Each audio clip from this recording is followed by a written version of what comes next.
¿Recuerdas el Renault? En el gobierno de Felipe Calderón se anunció con bombo y platillo el Registro Nacional de Usuarios de Telecomunicación. Es el Renault como una medida para frenar el robo de teléfonos, la extorsión y otros delitos vinculados a celulares. El programa no duró ni siquiera un suspiro, pues a los 2 meses de entrar en operación se dio a conocer que la base con datos personales se podía conseguir vía internet por solamente 500 pesos. Ahora los legisladores de Morena propusieron crear un nuevo registro de usuarios de telefonía móvil. ¿En qué consiste? ¿Hay diferencias o no? Veamos el contexto. La semana pasada, la Cámara de Diputados validó crear el Padrón Nacional de Usuarios de Telefonía Móvil. Con 390 votos a favor, 43 en contra y 6 abstenciones, se aprobó reformar la Ley Federal de Telecomunicaciones y Radiodifusión. Según la exposición de motivos, la iniciativa busca ayudar a controlar los delitos vinculados a robo de celulares y extorsiones telefónicas, pero legisladores de Movimiento Ciudadano y del PRD, así como la Red por Defensa de los Derechos Digitales, apuntaron que pone en riesgo la privacidad y seguridad ciudadana. La iniciativa propone integrar el padrón con las bases de datos personales que ya tienen los concesionarios de telefonía celular, como nombre completo, denominación o razón social, nacionalidad o número de identificación oficial con fotografía y clave única de registro de población. Además, el dictamen establece la obligación de recolectar datos biométricos como parte del padrón, como huella digital, rostro o iris. Quienes se oponen al padrón, incluida la Cámara Nacional de la Industria de las Telecomunicaciones, señalaron que los registros obligatorios de tarjetas SIM no ayudan a reducir delitos.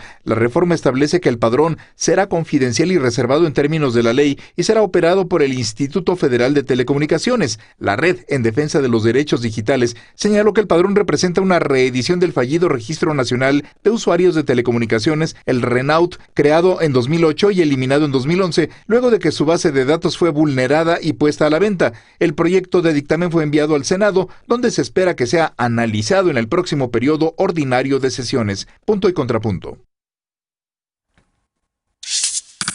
Segundo tema a discutir esta noche y bueno, ya algunas organizaciones que defienden los derechos digitales están alertando sobre esta iniciativa ahora de Morena, que en efecto les recuerda lo que ocurrió con ese Renault en tiempos de Felipe Calderón.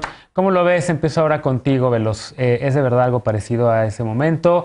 ¿Hay problemas? ¿Le ves riesgos, datos personales, etcétera? Le veo muchos riesgos y parece que casi todo lo que acompaña el PAN me ha preocupado y esta no será la excepción. Yo le veo riesgos y entiendo el tema de datos personales. También entiendo que está encaminado a regular este tema que tenemos, que también tiene que ver con el acoso digital en términos de números de teléfono, que cualquiera puede comprarse 5 teléfonos diferentes y 5 chips diferentes y entrar en un esquema desde el crimen organizado hasta acoso. Yo creo que tú y yo hemos sido víctimas de ataques en teléfonos, en el celular, de teléfonos que no conocemos, que se han filtrado nuestros números. Sí nos gustaría tener una certeza de quiénes son las personas que están detrás y que no sea tan impune esta manera de hacer ciberacoso y tal, que puede resultar muy peligroso. Sin embargo, yo creo que todavía no estamos ahí. Yo confío plenamente en que este gobierno cuida los datos de las personas y se dedicará a cuidar estos datos, sobre todo porque también tiene información, creo que datos biométricos, y me parece que quiere ir encaminado a lo que pasa en otros países. Sin embargo, hacer esto con el tema de teléfonos celulares es complicado, y es complicado por 2 cosas. Las personas que tenemos contrato con compañías de teléfonos celulares, compañías grandes, pues de por sí te piden para el contrato tu número de tu nombre, número de teléfono de casa, tu acta de nacimiento, tu INE, digamos, datos en general que avalan o acreditan quién eres. Pero la mayoría de las personas en México están en prepago, no tienen algún plan, no están vinculados directamente a una línea telefónica, pueden cambiar mes por mes o lo que sea. Y ahí es donde está el problema. Los celulares que se compran en el Oxxo, los celulares que compran en algunas tiendas departamentales que te dan el chip y ya, creo que ahí sería la complicación mayor. Yo creo que es una buena iniciativa en términos de hacia dónde quiere caminar, si tiene que ver con la seguridad, pero no estamos ahí, sobre todo porque venimos de una experiencia muy compleja con los datos personales, y sí es complicado, pero el debate se ha tornado interesante, y aquí es donde tienen que salir los expertos y las expertas en temas de seguridad, en términos de conectividad, en temas de todo lo que implica esta iniciativa, para salir a decirnos por dónde ir y cuáles son las alternativas. Desde luego creo que descartar esto así simplemente sin dar la discusión pues no valdría la pena, pero sí creo que podríamos adoptar una medida que que llegue a la mitad, Bien. ¿no? Sin que se dé todo lo que se está poniendo sobre la mesa, pero que sí caminemos hacia una certeza mucho mayor y hacia una seguridad mayor para los y las usuarias de telefonía. En efecto, Alejandro, la Red en Defensa de los Derechos Digitales publica un texto en su página web en donde indica: el Padrón Nacional de Usuarios de Telefonía Móvil con datos biométricos atenta contra los derechos humanos.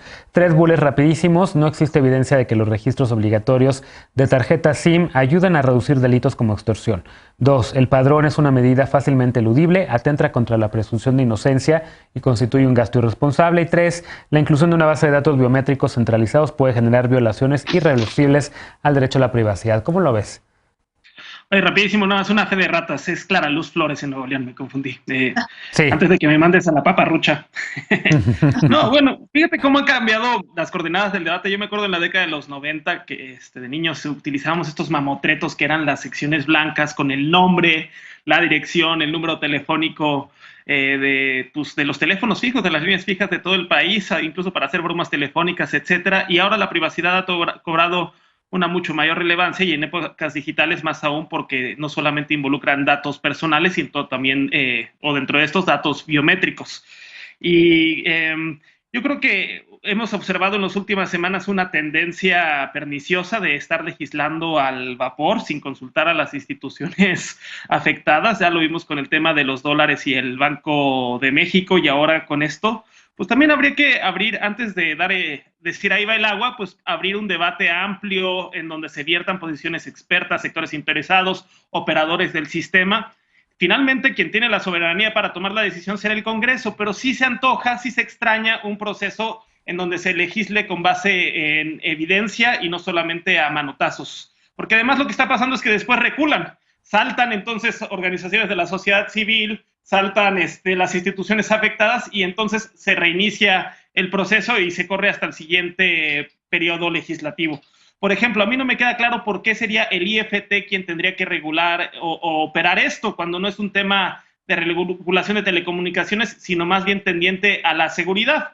Y lo que hay que reconocer es que estos cambios tecnológicos, en donde uno puede, pues, prácticamente ir a la tiendita de la esquina y comprar un teléfono, ¿no?, que se utiliza para la extorsión, para una defraudación, después se desecha la tarjeta SIM y se vuelve a comprar así hasta el infinito, pues sí es un enorme desafío para las autoridades, pero pues hay que ver cuál es la mejor forma de la regulación, y para eso también, por ejemplo, puedes buscar experiencias comparadas que han hecho otros países en materia de legislación para esto, ¿no? Entonces, bueno, creo que lo del Renault, que esto que estuviera en línea en venta, tampoco es un argumento para descartar esto. Bien. Porque pues bajo ese argumento nos podríamos decir que también el padrón del INE está en venta en Tepito. Sí, en Tepito, ya línea, así es. Y nadie está cuestionando la importancia de que se cuente con un padrón electoral. Más bien es un debate de cómo se asegura que haya un resguardo de los datos y de estos padrones, ¿no? Claro, que por cierto, por supuesto, esto pues trasciende al gobierno de Andrés Manuel López Obrador, al de Enrique Peña Nieto, ocupó también el de Felipe Calderón, porque en efecto nuestros datos personales en múltiples,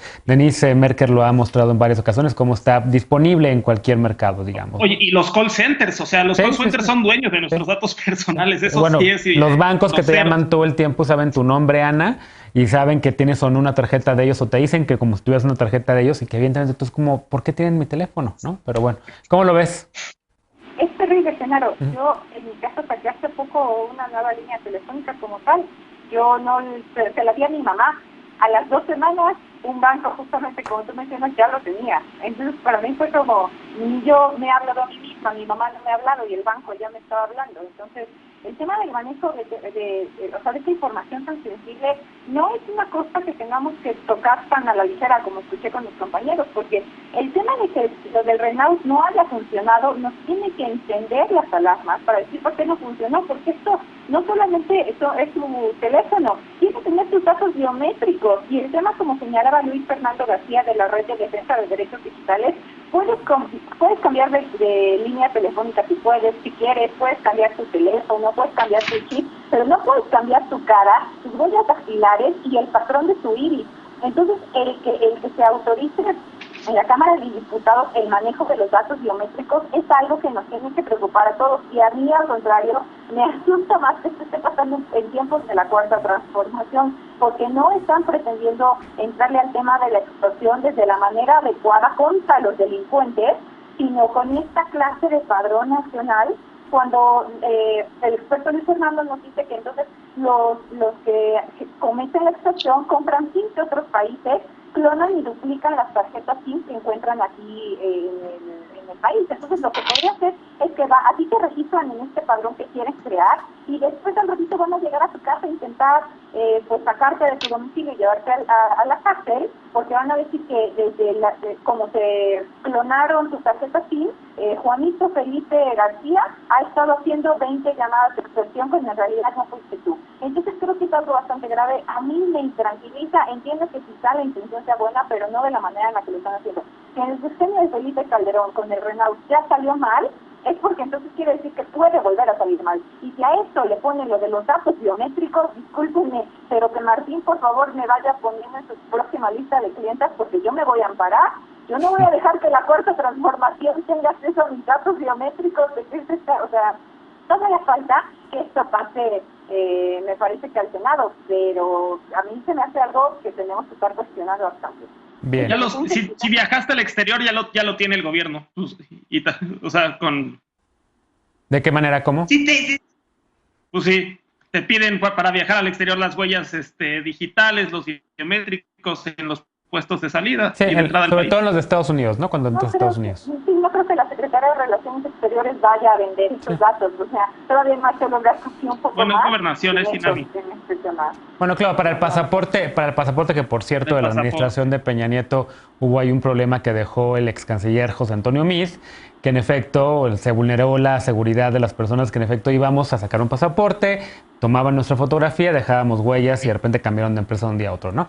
Martín, ¿cómo ves este tema? Que en efecto sí tiene que ver con el tema de cómo los gobiernos del partido que sean protegen los datos personales de la ciudadanía y no los utilizan para otros fines más que para los que específicamente son, que son sacar una identidad nacional, la del INE, la del pasaporte, lo que sea, o para pues cuando te piden alguna información extra sobre ti, pero que se quede solamente en esa institución. ¿Qué hacemos con todo esto?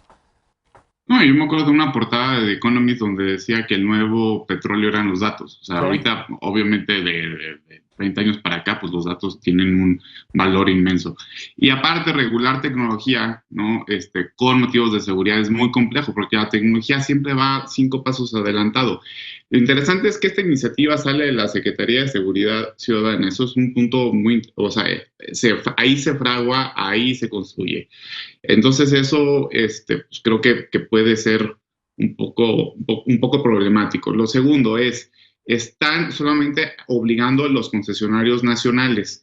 ¿Qué pasa con las líneas extranjeras? Nada. Y lo dicen, es que es para evitar el secuestro y la extorsión. Pues los secuestradores y los extorsionadores no usan teléfono celular, o sea, línea telefónica de teléfono celular, usan WhatsApp, usan Telegram, etcétera, o sea, utilizan apps, eso no está regulado. Tercero, no hay ninguna garantía de cómo se van a manejar los datos por el IFT. Lo que decía Alejandro, ¿por qué el IFT va a tener la base de datos de todo esto? No está ni capacitado, ni tiene infraestructura, y además es información personal y bancaria y datos biométricos, o sea, sí es algo enorme. Tercero, ¿qué es lo que es bien preocupante? Cualquier autoridad judicial le va a poder pedir al IFT que le dé cualquier dato de cualquier celular. No, se supone que el registro es obligatorio. Si no te registras, te pueden quitar, o sea, te cancelan tu número celular. Y aparte esto de la autoridad, o sea, sí, no sé, ni se fijaron que estaban aprobando, no le dieron ni siquiera presupuesto al IFT para esta obligación. Entonces, pues sí, ojalá que la frenen en el Senado, pero es una de estas tantas cosas que están haciendo ahorita en este frenesí legislativo que no tiene ni pies ni cabeza, que sí cuesta, porque al final, cuando se trata un tema de esta manera, volverlo a retomar, como decían, recular, decir que siempre no, entonces al final no acabas haciendo absolutamente nada en algo que sí es necesario regular, y sí se puede regular, pero hay que hacerlo, pues bien. Claro, claro. Bueno, pues tema también del cual seguramente seguiremos hablando el próximo año. ¿Quieres hacer un comentario, Alejandro? No, nada más una aclaración. Entiendo que para utilizar las apps de WhatsApp y Telegram, que utilizan a veces para las extorsiones, sí tiene que estar vinculado a una línea telefónica. Siempre lo registras con un teléfono. Esa sí te la he puesto para que veas. No, pero, o sea, por eso, pero, o sea, el problema es que no regulan la infraestructura de telecomunicaciones no está por ahí, o sea, pasas por otro lado. Entonces, el extorsionador no va, no deja huella. En las apps no. Bueno, podemos buscar esta información y hacer la paparrucha o aclarar esto de si necesitas una línea telefónica para un mensaje de WhatsApp. En general siempre sale un número por ahí, aunque también puedes usarlo desde tu computadora de escritorio. Y creo que sí hay maneras para la cual puedas evitar tener un número registrado. Es el QR. O puede ser un número registrado anteriormente que incluso ya haya desaparecido. No, pero lo vemos, lo checamos. Le pedimos a Mariana que corrobore estos temas. Hacemos una pausa y al regresar, pese a los llamados de las autoridades a guardarse, a quedarse en casa, las calles de la Ciudad de México siguen muy saturadas y peor aún, los hospitales registran un récord de personas que requiere una cama. El fin de semana, el subsecretario López-Gatell dijo prácticamente que el color del semáforo es intrascendente, así lo dijo. Y hoy su jefe, el secretario Alcocer, afirmó que la situación está controlada en casi todos los estados. ¿Cómo ven el tema las y los panelistas de esta noche? ¿Qué debería de pasar aquí en la Ciudad de México? Regresamos. Esto es Punto y Contrapunto, no te vayas.